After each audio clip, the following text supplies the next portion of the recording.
Récemment encore, la pépinière de Noel Ruiz en banlieue de Miami était remplie de bananes.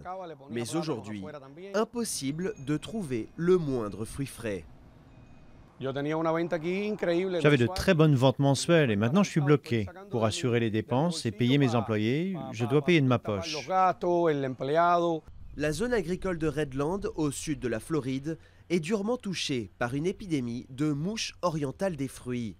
Cet insecte s'attaque à plus de 400 sortes de fruits et légumes en y pondant ses œufs.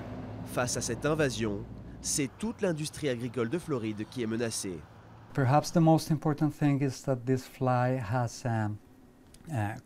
Peut-être que le plus important, c'est que le marché du fruit va être restreint si la mouche s'établit en Floride. Cela signifie que les pays qui n'ont pas cette mouche n'autoriseront pas les importations de fruits venant de Floride. Asperger de l'insecticide par les airs, multiplier les pièges, voici quelques-unes des mesures d'urgence prises par les autorités. Victoria, elle, possède des champs dans une zone mise en quarantaine depuis septembre pour ralentir la propagation de l'insecte. Récemment, elle a dû détruire plus de 5 tonnes d'avocats, pourtant prêts à être récoltés. Financièrement, ça a mis beaucoup d'entre nous à l'arrêt. Évidemment, les recettes sur lesquelles on comptait ne seront pas au rendez-vous. On continue d'investir pour traiter et éradiquer la mouche.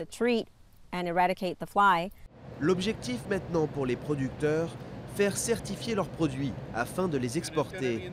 Un poste de dépense en plus qui représente pourtant leur dernier espoir de sauver le reste de leur récolte. On a eu une mauvaise saison cette année. On a probablement perdu $1 million en vente. Avec plus de 160 mouches retrouvées jusqu'ici, la quarantaine devrait se poursuivre jusqu'au mois de février. Mais avec de nouveaux insectes découverts récemment, cette échéance pourrait bien être repoussée.